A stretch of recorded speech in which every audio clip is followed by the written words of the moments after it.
E aí, tudo bem? Olha, eu trouxe essa questão muito fácil de soma e subtração de frações para te mostrar que, às vezes, analisar bem o que a questão te fornece te permite ir por caminhos muito mais curtos para resolver uma conta. Se você está mais ou menos familiarizado com frações, você lembra que o que determina o jeito que a gente soma ou subtrai frações é a parte de baixo da fração, são os denominadores. Por exemplo, nesse caso aqui, 2 sobre 5 mais 1 sobre 5, os denominadores, as partes de baixo das duas frações, são iguais.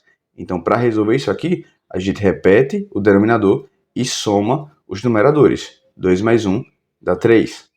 Mas, quando a gente tem uma situação em que os denominadores são diferentes, como por exemplo 1 sobre 4 menos 2 sobre 3, não dá para a gente repetir denominador. Para poder responder esse tipo de coisa, a gente precisa calcular um negócio chamado MMC e reescrever os numeradores da fração a partir desse MMC.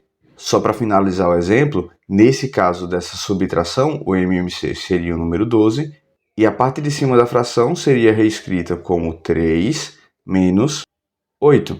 E a fração ficaria 5 sobre 12 com o sinal negativo.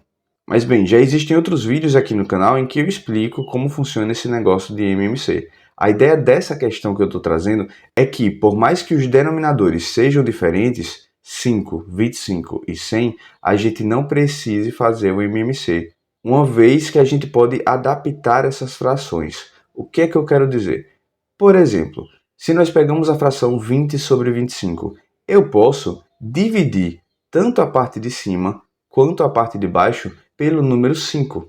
Se eu faço essa divisão, eu tenho uma nova fração. 20 dividido por 5 dá 4 e 25 dividido por 5 dá 5.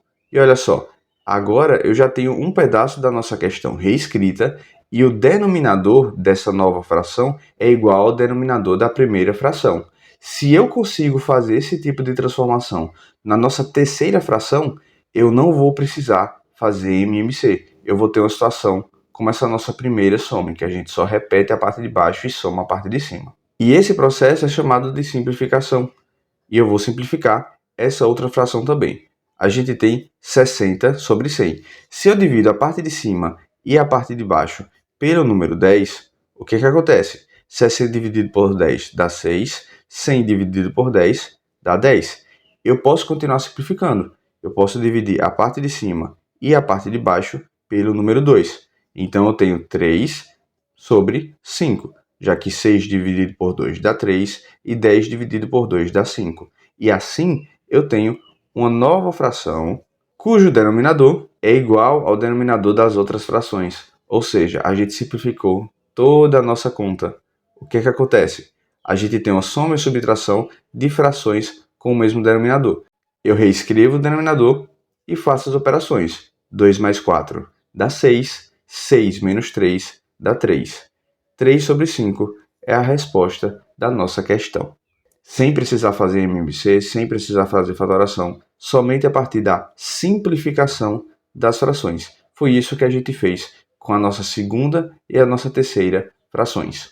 Espero que esse vídeo tenha te ajudado a trazer um olhar um pouco mais crítico para algumas questões que podem te dar essa possibilidade de somar e subtrair frações sem usar MMC. Lembre de se inscrever aqui no canal, porque todo dia eu trago uma questão de matemática diferente. E se você quer um vídeo explicando como fazer MMC, fatoração, somar e subtrair frações com denominadores diferentes, como eu fiz nesse segundo exemplo aqui, só que mais bem explicado, confira os links que estão no primeiro comentário. Lá eu vou deixar alguns vídeos do canal com questões envolvendo MMC. Por esse vídeo é isso e eu te espero aqui amanhã. Até mais!